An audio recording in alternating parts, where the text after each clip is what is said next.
כל מוצאי שבת נוסעים להפגנה, אבל לא מוצאי שבת היום. זה 10 באוקטובר, מוצאי שבת יהיה מוצאי כיפור, אז אנחנו יוצאים ביום חמישי.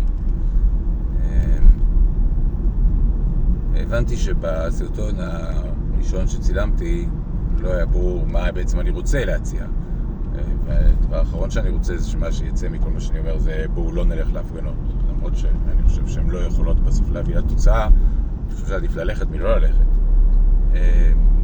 אני רוצה להציע שכמה שיותר אנשים, 10,000 אנשים, יותר, יבואו לעשות את סוכות מול הכנסת.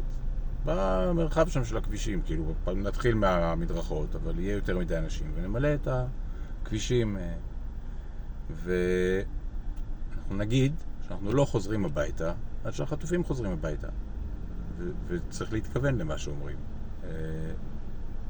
ואם המספרים גדולים, המשטרה לא באמת יכולה להתמודד עם זה. אם המשטרה תחליט שהיא רוצה באלימות לפנות 10,000 איש, אז אולי זה מה שיוציא בסוף לרחוב את המיליון איש. אני באמת לא יודע. כמו שאתם בטח שמים לב, אין לי מושג מה אני עושה בסרטונים האלה.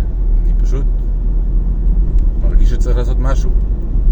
אני חושב שסוכות זה הזדמנות טובה. פה בירושלים, במילא, כשהולכים במדרכות, כל מקום, כל בן אדם, איפה שהוא רוצה, שם סוכה. אז אנחנו ניקח את זה צעד אחד קדימה, ונשים אותם בכביש. כי לא יהיה מקום במדרכות.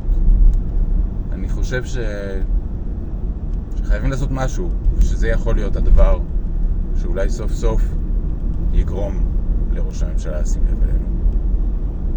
בהצלחה לנו.